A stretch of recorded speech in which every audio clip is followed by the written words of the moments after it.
구약의 말씀은 이사야 6장 1절로 5절입니다.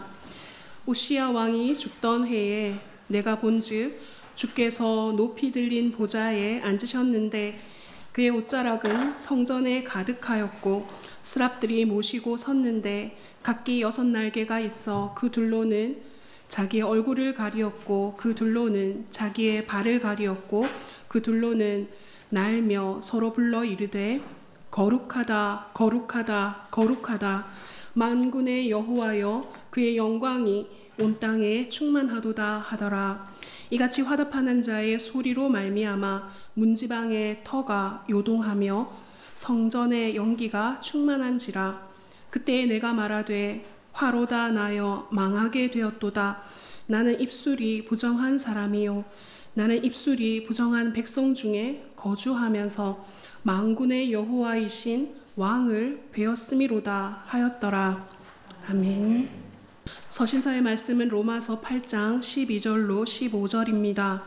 그러므로 형제들아 우리가 빚진 자로되 육신에게 져서 육신대로 살 것이 아니니라. 너희가 육신대로 살면 반드시 죽을 것이로되 영으로서 몸의 행실을 죽이면 살리니 무릇 하나님의 영으로 인도함을 받는 사람은 곧 하나님의 아들이라. 너희는 다시 무서워하는 종의 영을 받지 아니하고 양자의 영을 받았으므로 우리가 아빠 아버지라고 부르짖느니라. 아멘. 복음서의 말씀은 요한복음 3장 1절에서 8절입니다. 그런데 바리새인 중에 니고데모라 하는 사람이 있으니 유대인의 지도자라. 그가 밤에 예수께 와서 이르되 라비여 우리가 당신은 하나님께로부터 오신 선생인 줄 아나이다. 하나님이 함께 하시지 아니하시면 당신이 행하시는 이 표적을 아무도 할 수 없음이니이다. 예수께서 대답하여 이르시되 진실로 진실로 내게 이르노니 사람이 거듭나지 아니하면 하나님의 나라를 볼 수 없느니라. 니고데모가 이르되 사람이 늙으면 어떻게 날 수 있사옵나이까? 두 번째 모태에 들어갔다가 날 수 있사옵나이까? 예수께서 대답하시되 진실로 진실로 내게 이르노니 사람이 물과 성령으로 나지 아니하면 하나님의 나라에 들어갈 수 없느니라. 육으로 난 것은 육이요 영으로 난 것은 영이니 내가 내게 거듭나야 하겠다 하는 말을 놀랍게 여기지 말라. 바람이 임의로 불매 네가 그 소리는 들어도 어디서 와서 어디로 가는지 알지 못하니 성령으로 난 사람도 다 그러하니라. 아멘. 주님의 말씀입니다. 오늘은 성령 강림 후 제1주이고 삼위일체 주일이면서 또 요한 웨슬리 회심 286주년 기념주일입니다. 삼위일체 주일은 교회력에 있어서 종합적 축제다라고 말할 수 있습니다. 왜냐하면 하나님께서 펼쳐가시는 구원 역사의 새 차원으로 우리 모두를 안내해 주기 때문입니다. 구원 역사의 새 차원이라고 하는 것은 다름 아닌 성부와 성자와 성령님의 차원입니다. 태초에 천지를 창조하실 때 삼위일체 하나님께서 함께 창조하셨듯이 죽음에 빠진 인간을 구원하시는 작업도 성부와 성자와 성령의 차원에서 진행이 됐습니다. 그래서 교회는 역사 속에서 성부와 성자와 성령, 즉 삼위일체 하나님에 대한 신앙을 고백해 왔는데 그 중에 볼프하르트 판넨베르크라든지 또 위르겐 몰트만이라든지 이런 현대 신학자들에게 삼위일체 하나님의 이론적 기초를 제공한 헤겔의 삼위일체론은 우리에게 참 중요합니다. 사실 셋이 하나이다라는 이 삼위일체 하나님 신앙 고백은 인간 이성으로는 파악하기가 쉽지 않습니다. 우리 이성으로는 하나 더하기 하나 더하기 하나는 3인데 하나 더하기 하나 더하기 하나는 1이다. 어떻게 우리가 이성으로 설명을 해내겠습니까?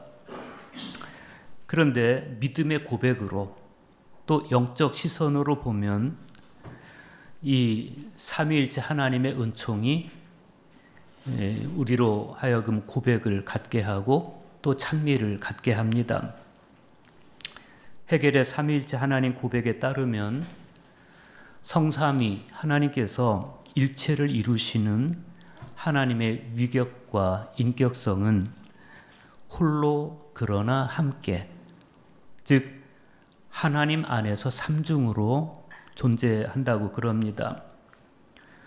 성부와 성자와 성령은 독립적인 주체이지만 그러나 각각 다른 위격 안에, 성부는 성자 안에, 성자는 성부 안에, 그리고 성령님의 은혜 안에서 각각 존재하고 있기 때문에 그것이 삼위일체 하나님의 인격성이고 그 인격성의 근저에는 사랑이 있다는 겁니다. 헤겔은 이렇게 말합니다. 사랑이란 일반적으로 타자와 내가 통일되어 있다고 믿는 의식이다. 그래서 나는 독자적으로 고립되어 있지 않고 나의 자의식이 오직 나의 독자성을 포기함으로써만 얻어질 수 있을 뿐 아니라 나와 타자와 나의 통일에 대한 자각을 통하여 얻어지는 것이다. 사랑은 둘 사이의 구별이며 구별된 둘이 서로에 대해 여전히 구별되고 있지 않은 것이다. 나는 나의 의식을 내 안에서가 아니라 사랑으로 연결되어 있는 타자 안에서 갖는다. 반면 타자는 그의 자기의식을 사랑으로 연결되어 있는 내 안에서만 갖는다. 하나님은 사랑이시다라는 고백은 하나님은 삼위일체이시다라는 고백과 같다 그랬습니다. 포예르 바하라는 신학자가 있습니다. 그분이 하는 말이 그런 거예요. 아버지 안에는 아들이 투영되어 있고 아들 안에는 아버지가 투영되어 있다는 겁니다. 그리고 그 안에 사랑이 있는데 아버지는 아들 안에 투영되어 있는 자신의 모습을 보면서 아들에게서 나를 느끼고 아들은 아버지 안에 투영되어 있는 내 모습을 보면서 나를 느낀다는 겁니다. 왜 그렇습니까? 사랑하기 때문에 그렇습니다. 그런데 삼위일체 하나님도 그렇다는 겁니다. 헤겔에 따르면 삼위일체의 인격적 관계는 사랑으로 표현되고 사랑에 의해서 이 성부와 성자와 성령 세 인격은 하나가 된다. 사랑은 자기 독립성과 동시에 자기 부정성을 낳는데 그렇듯이 삼위일체 하나님은 독립적으로 존재하시면서 서로에게서 자신의 정체성을 발견하고 서로 없이는 존재할 수가 없다는 거예요. 그래서 사랑은 둘 사이의 구별이지만 구별된 둘이 서로에 대해서 구별되지 않는다. 이 신비예요. 그래서 마침내 이 사랑의 관계는 통일을 낳고 협동을 낳습니다. 볼프하르트 판넨베르크는 이런 말을 합니다. 삼위일체의 세 인격들의 상호성과 상호 종속성은 그들의 신성 수행을 통하여 드러난다. 아들의 사역을 통하여 아버지의 나라는 창조 세계에서 형태를 가지며 아들은 아버지의 사자로서 영화롭게 되며 결과적으로 아버지 자신을 영화롭게 하는 성령 사역을 통하여 하나님 나라가 완성된다. 그러니까 우리 그리스도교 신앙은 이렇게 사랑으로 연대하고 사랑으로 사역하시는 삼위일체 하나님의 인격적 관계 안에서 존재하는 겁니다. 삼위일체 하나님의 차원에서 구원 사역을 보지 않으면 자칫 무한하게 크신 하나님의 구원 사역을 우리는 단편적으로 접하게 되고 본질적인 틀에서, 복음의 틀에서 벗어날 위험성이 항상 상존합니다. 예를 들어서 구약시대 출애굽 사건과 시내산 언약, 그리고 예수 그리스도의 순환과 죽음, 부활과 승천으로 이어지는 파스카의 신비, 즉 이 구원의 은총은 이 구원 은총의 원초적 근원을 알 때만 비로소 명료하게 이해할 수가 있습니다. 성부 하나님께서 시내산에서 이스라엘 백성들과 언약을 맺어주세요. 그 언약의 내용은 너희가 나의 규례와 법도를 지켜 행하면, 율례를 지켜 행하면 나는 너희 하나님이 되고 너희는 내 백성이 된다는 거예요. 그런데 성자 예수님께서 성부 하나님의 그 언약을 그대로 받아서 마지막 만찬 자리에서 받아 마시라. 이것은 새 언약의 피다라고 말씀하십니다. 그리고 이 만찬 안에 성령께서 함께 하세요. 그러니까 성부 하나님께로부터 내려오는 이 구원의 은총, 성자 예수 그리스도를 통해서 완성되는 이 구원의 맥락 안에 성령님께서 함께 계시는, 그러므로 인간의 구원은 삼위일체 하나님의 이 사랑의 연대 안에서 이루어지는 것을 성경은 우리에게 너무 분명하게 보여주고 있습니다. 성경에 기록된 모든 구원의 원초적 근원은 철저하게 삼위일체 하나님이십니다.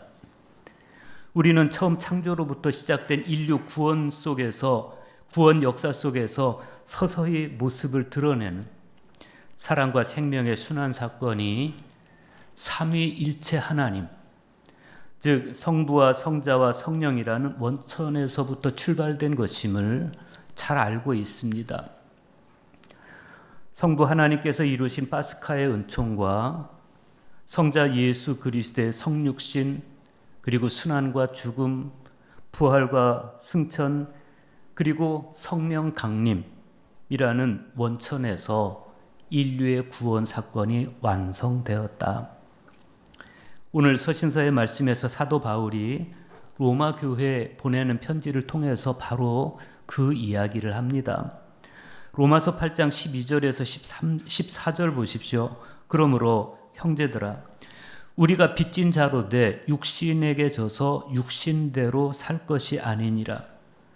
너희가 육신대로 살면 반드시 죽을 것이로되 영으로서 몸의 행실을 죽이면 살리니 무릇 하나님의 영으로 인도함을 받는 사람은 곧 하나님의 아들이라. 이 말씀을 보면 바울의 인간론을 함축하는 세 가지 용어가 등장합니다. 영, 육, 몸입니다. 이 영과 육과 몸은 바울 자신의 독자적 개념이 아니고 플라톤을 비롯한 헬라 철학에서부터 빌려온 겁니다. 다만 바울은 플라톤이 인간을 육체와 영혼과 육체라는 이원론으로 분석해서 영혼은 불멸하는 인간의 요소로, 육체는 죽음과 함께 소멸하는 요소로 본 것과 달리 인간의 육체는 무가치하거나 소멸되는 것이 아니고 영으로서 몸의 행실을 죽이면 살고 하나님의 영으로 인도함을 받는 사람은 곧 하나님의 아들이다. 그러므로서 인간의 영과 하나님의 영이 결합될 때 우리도 예수 그리스도처럼 하나님의 자녀가 되는 것이다. 그럼으로써 영생에 이르는 은총을 말씀합니다. 바울에 따르면 우리는 다 빚진 자입니다. 여기서 빚진 자란 주기도문에 따르면 죄 지은 자를 이야기하는 겁니다.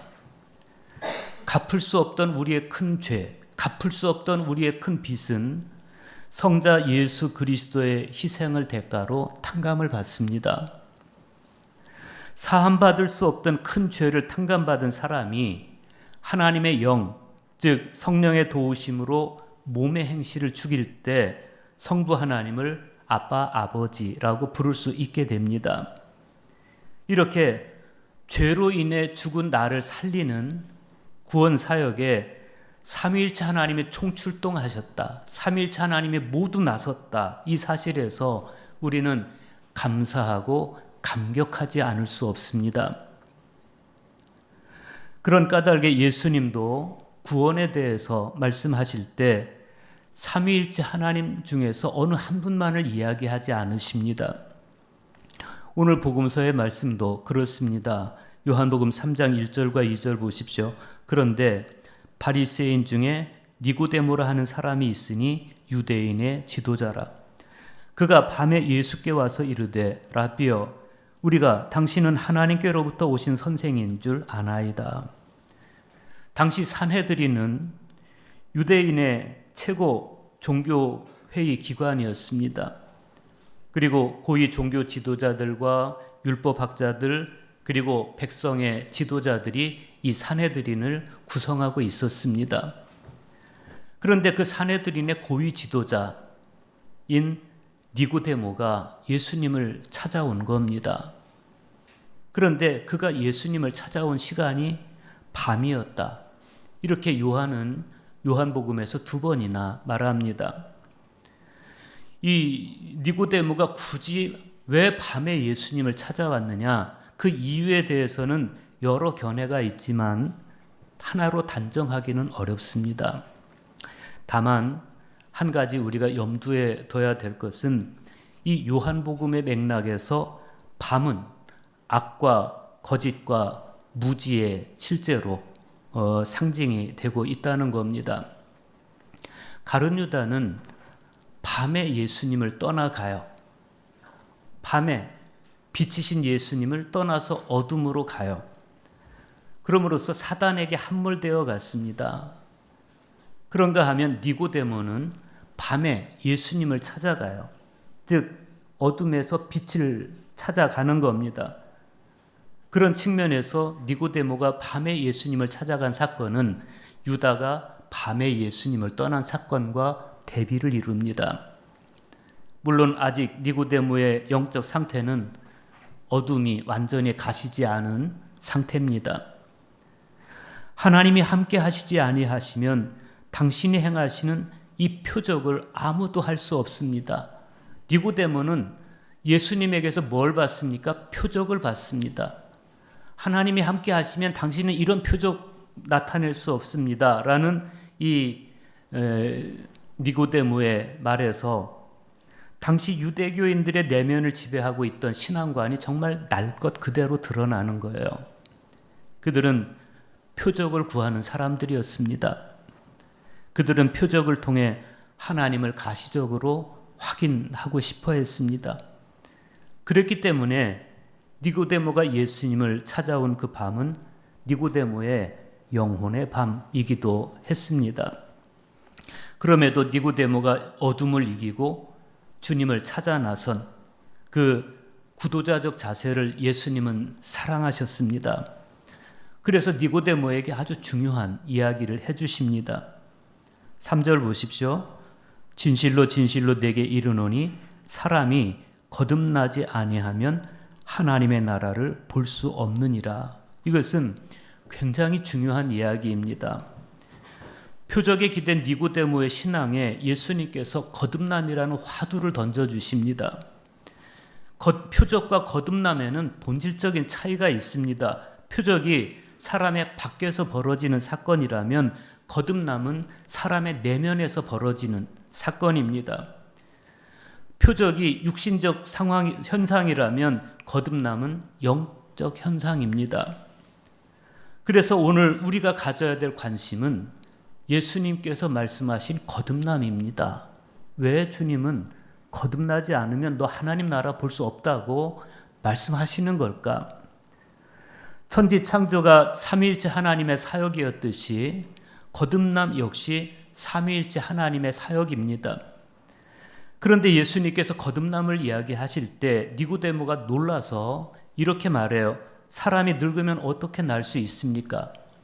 두 번째, 모태에 들어갔다가 다시 나야 되는 겁니까? 니고데모가 이렇게밖에 대답할 수 없었던 이유가 있습니다. 그것은 니고데모가 지금까지 내면의 변화, 자기 내면의 변화에 관심을 기울이며 살아온 것이 아니고 표적과도 같은, 율법과 같은 외적 조건에 반응하며 살아온 삶이기 때문이죠.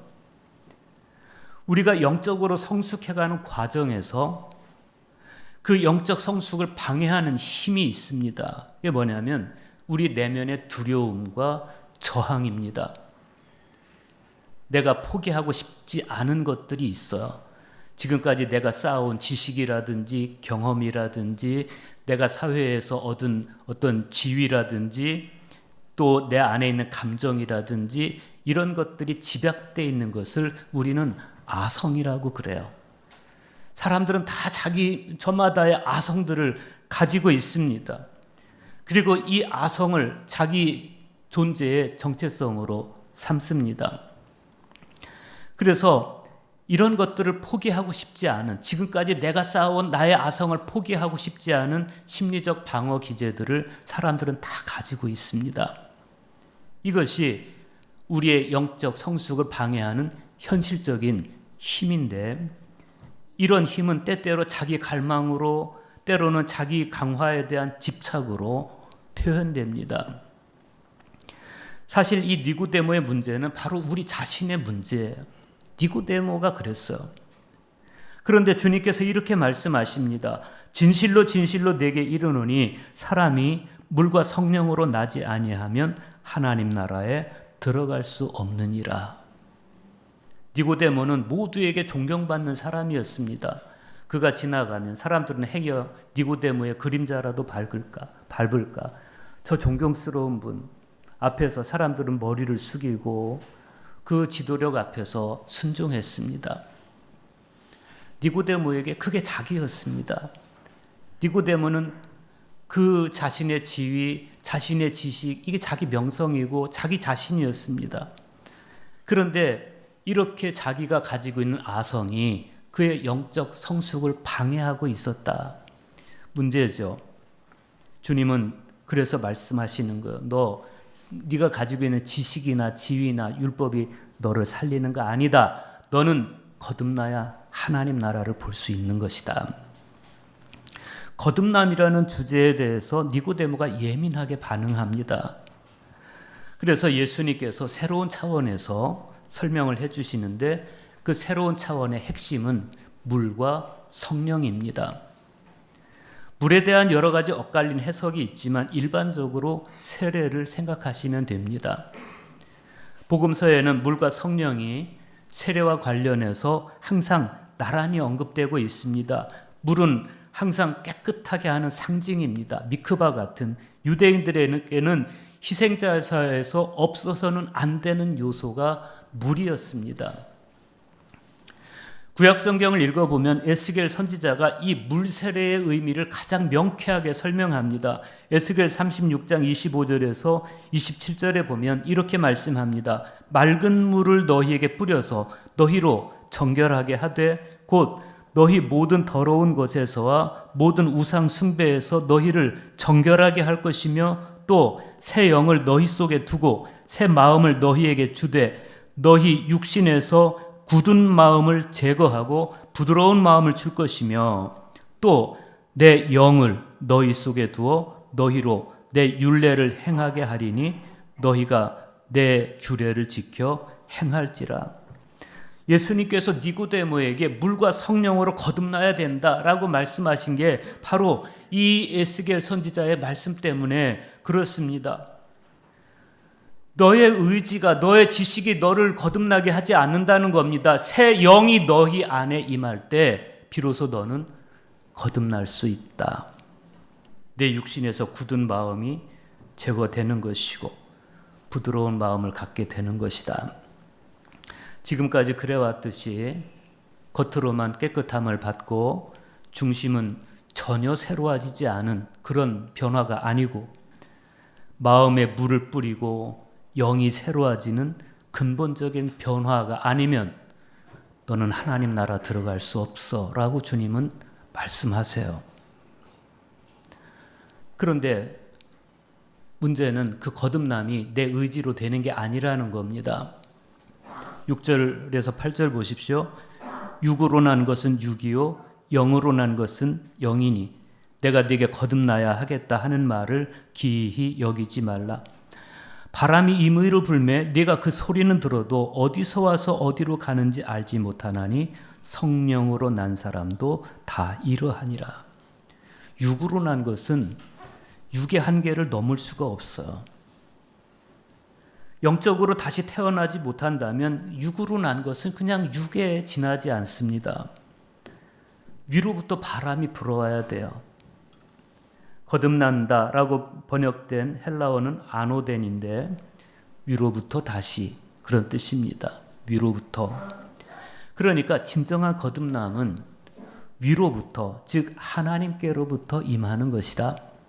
그것을 세례 요한은 이렇게 표현했습니다. 나는 너희에게 물로 세례를 주었거니와 그는 성령으로 너희에게 세례를 주시리라. 요한의 세례와 예수님의 세례에 얼마나 큰 차이가 있습니까? 그냥 물로 세례를 주는 것과 성령으로 세례를 주는 차이입니다. 물 세례가 외형적이고 객관적인 구원의 사건이라면 성령 세례는 내면적이고 주관적인 구원 경험입니다. 우리는 이 지점에서 삼위일체 하나님의 일치와 사역을 보게 됩니다. 이 구원 사건은 위로부터 성부 하나님께로부터 시작이 되었습니다.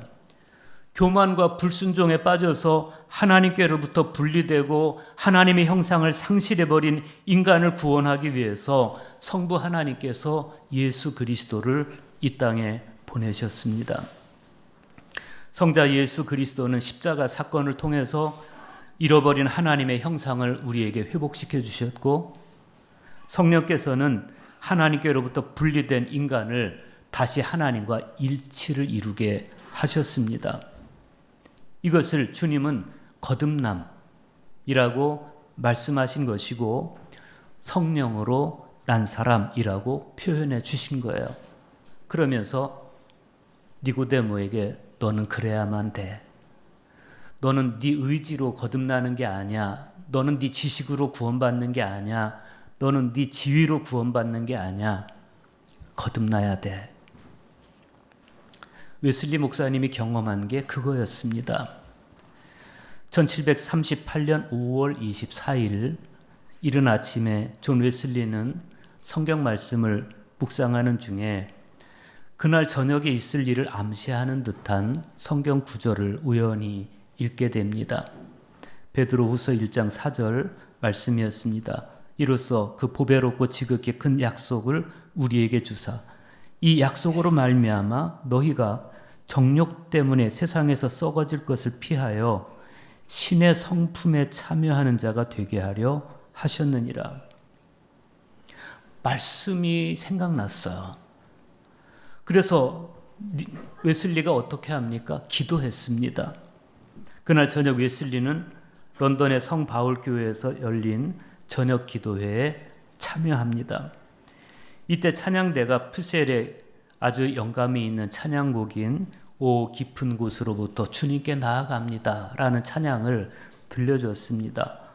이 찬양곡이 이 웨슬리의 마음의 고뇌와 또 거룩한 열망이 교차하는 그런 영적 상태를 잘 표현해 줬습니다.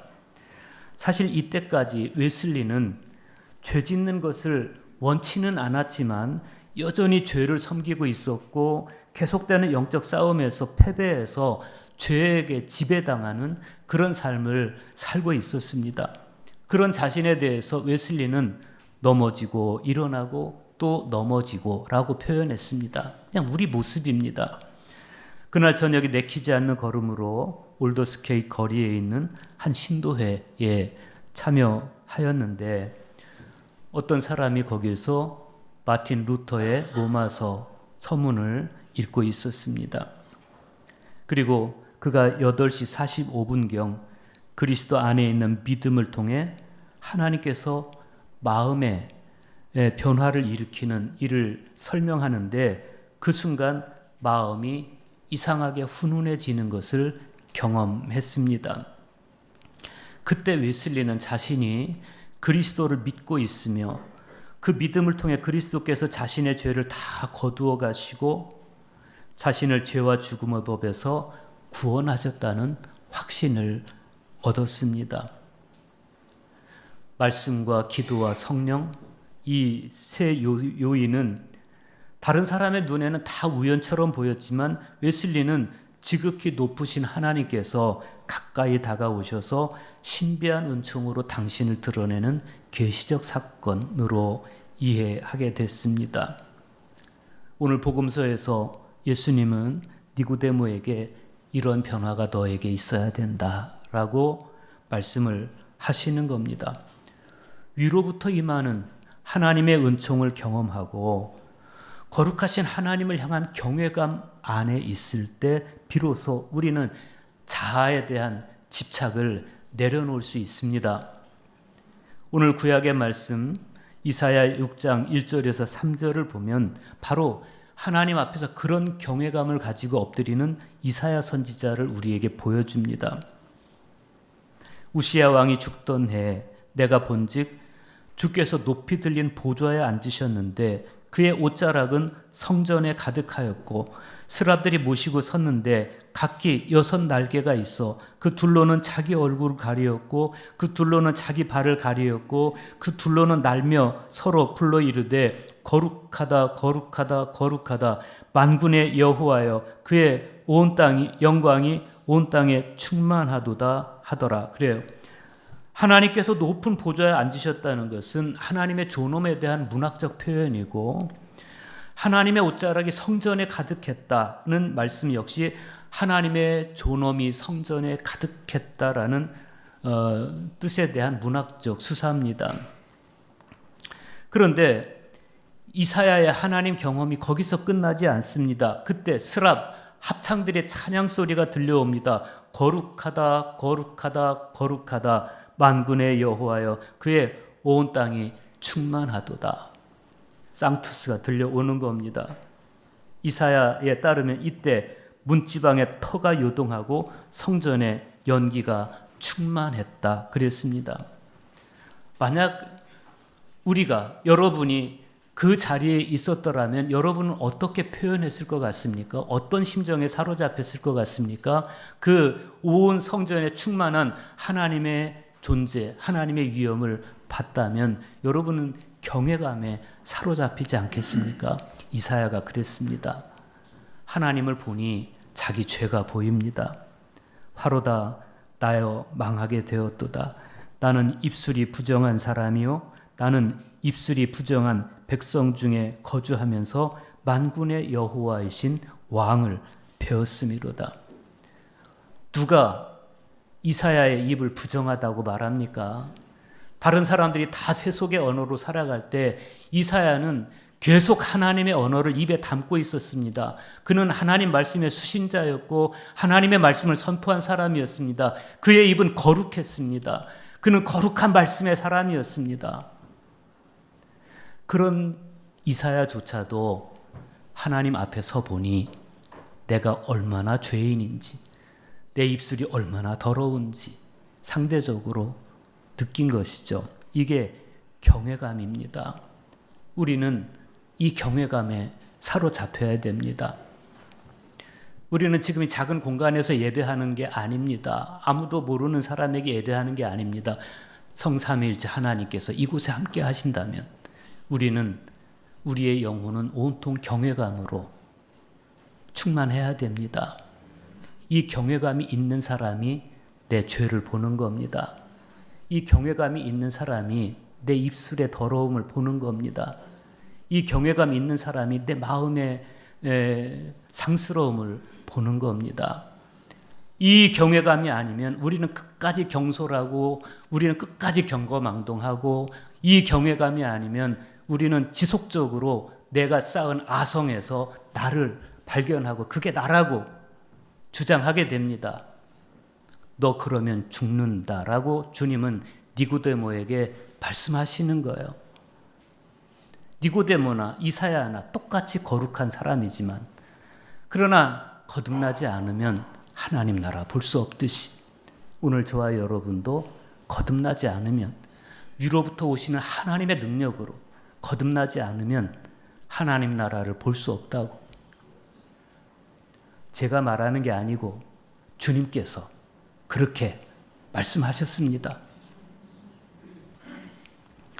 삼위일체 하나님 앞에 서 있는 경외감, 이 경외감이 있을 때만 우리는 비로소 자기 아성과 자아에 대한 집착을 내려놓고 하나님의 영이 거하시는 거룩한 성전이 되는 것입니다.